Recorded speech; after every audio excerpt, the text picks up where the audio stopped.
Hello, welcome to the new video in my series on how to start an allotment plot here in the UK. I've taken this plot on today. It's not a huge plot, it's only 10 metres long by 5 metres wide, but I'm just going to take you through all the stages that I do to get it up and running. It's not my first plot, I've got another one just across the way there, and I will have some resources that I'll be able to bring over from there, but I'm just going to do it and video everything as I go. And then anyone that's new to allotmenting, because it can be a little bit daunting when you first set off, can see how I've done it and how easy it is really. It just takes a little bit of time, a little bit of effort, and before you know it, you'll have a wonderful allotment plot. So please follow along and see what I get up to. Let's have a quick look around the plot. This is the boundary fence at the back. The previous tenants left some onions in. They said I can do with them as I wish, so I can either leave them in or just dig them out. I'll probably leave them in for now. I've not got huge plans of sowing much this year. There's a small netted area. I think I've previously grown brassicas in there. Some plastic bins. A bit of a lean-to. Cold frame, doesn't get any sun whatsoever because there's another shed in the way. And then this rickety shed, which unfortunately is going to go. It's not really safe. The floor's rotted, the door's rotted, and the roof leaks. So I have got plans to build a new shed. There's a little storage container also. Under here is where you get a lot of rats, so I want to get this moved because it's raised off the ground so much. It's just a perfect habitat for them, so when that's gone, the rats hopefully will move on. I assume that's a gooseberry bush, some hollyhocks, a rhubarb plant, which is probably going to be going because it's right where the shed wants to go, and then a selection of barrels. And I've already managed to pick up some freebies. It's one of the guys on the plot had some fencing panels delivered. He'd ordered too many. He doesn't need these.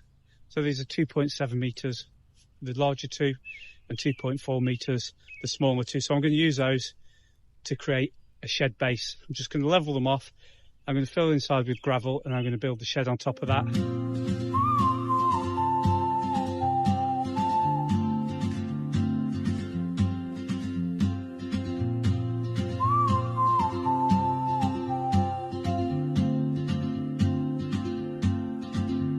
She moves like a map with no borders, a whisper caught in the wind. I see her boots at the corner cafe with a notebook and a grin. She's chasing skies I've never named while I stay in my lane. But something in the way she moves keeps pulling at my chain. That's the area for the shed base, all levelled out and squared up. One of the posts is a little bit longer than the other, so the corners aren't perfectly 90 degrees, but they're close enough for me. And it's all level, so you can see how uneven the ground is. So what I'm going to do now is I'm just going to fork it all over, get all the weeds out, and I'm going to level it off. And I probably won't have time today, but I'm going to put some either damp-proof membrane or weed-suppressing membrane down. And then you can just see the little black plastic grid that I've got just to the left of the post. I'm going to level it off so that is roughly in line with the top of the outside supports. And then I'm going to fill it with gravel. I'm not sure how much gravel I'm going to need. Probably need about a ton, but it's relatively cheap, and there's a building yard next door. So I'll get them to drop that off. So I'm just going to dig the fork out and get going.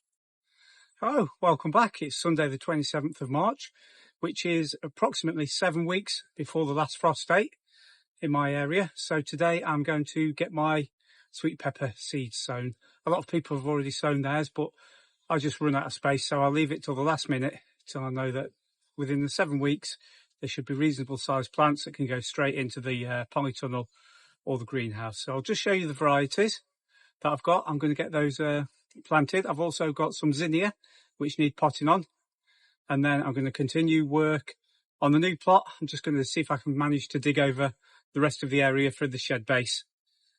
So it's a busy day in store, so let's get started. Honestly, I think it's taken longer to set the tripod up than it will to sow the seeds. I'm just going to move all these packets out of the way. I will be labelling them all. And at some point the labels will probably fall out and I won't have a clue what's what. But we'll start off with good intentions and see where we go from there. So this is the mixture that I'm going to be using. Just give it a swirl around.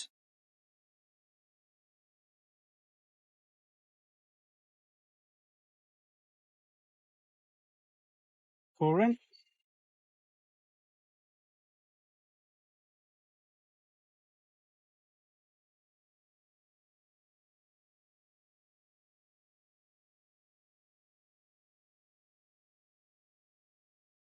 Press it down to make sure the compost goes all the way to the bottom. And there's just another handful on top.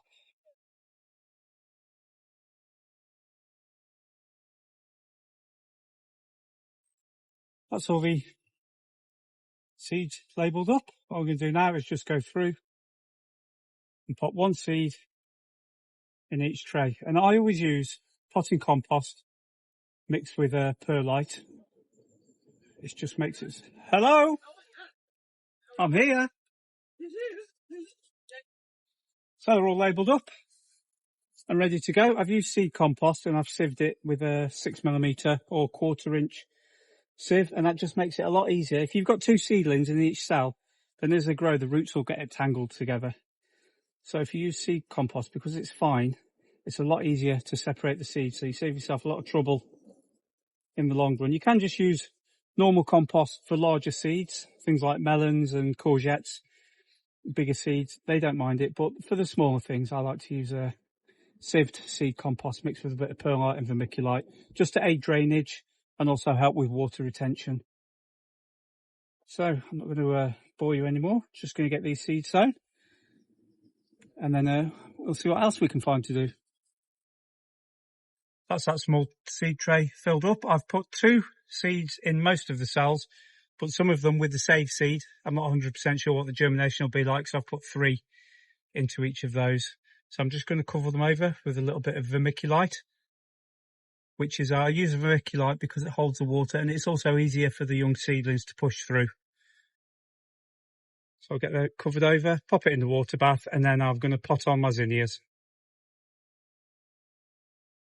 Now this should be a good example of why I use seed compost. As you can see, there's roughly 15-20 plants in there. Just use a plant label, don't need anything special. Gently prise a few out, causing as little damage as possible.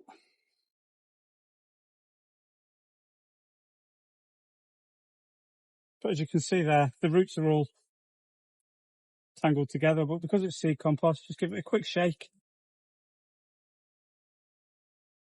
and it all comes off.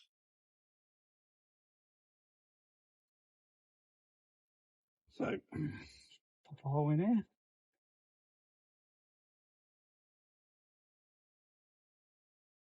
In it goes.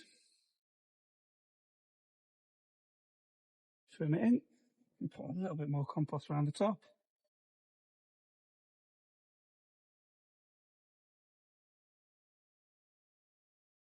And that should happily grow away now, so it's ready to go outside.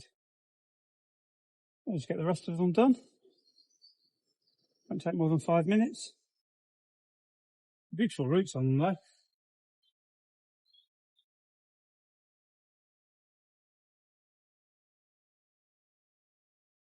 These cells might be a little bit too small actually. Just wondering whether I should put them in some slightly larger cells. I think I will. So I'm going to take this one out and get some larger cells.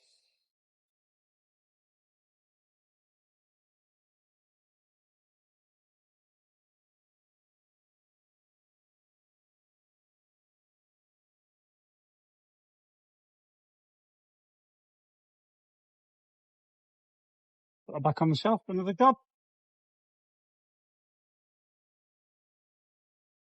and get a bigger tray cell. And there we go. That should be a little bit better. Just going to go and get some decent compost.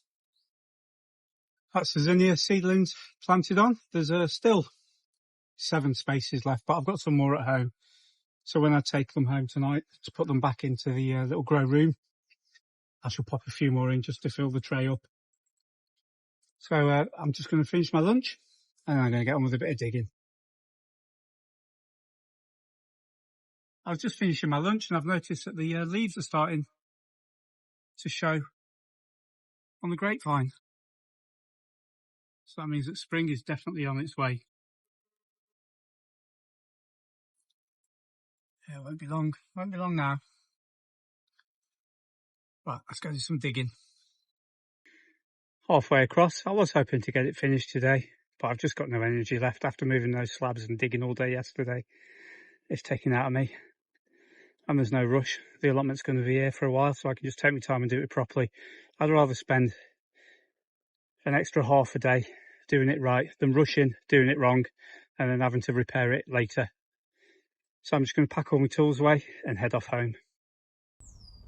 To end the week, we'll have a quick look in the grow room. Sorry about the noise, the neighbours mowing their lawn. So the aubergines are still doing well. I gave them a little feed yesterday. The leaves are starting to turn a little bit brown and they've picked up a little bit, so hopefully they'll be okay, and they'll be going out in 5 or 6 weeks anyway, so I might pot them on next week, get it down to 4 of each plant, give the other 2 away, and then there'll be enough room. I've sown some flower seeds as well. I've got some lavateria, Italian white sunflower, gypsophilia, French marigolds, hollyhocks, echinopsis, some more rudbeckia, and these are the zinnias, which I'm going to be putting in with the rest that I potted on today, and some more rudbeckia. And then these are just some plants that I found. They were on top of the recycling bin at home. They've been outside all winter, so I just put them in here, put a bit of compost around them, and they're growing beautifully. So that's all I've got time for this week. Thanks for joining me, and I hope to see you again.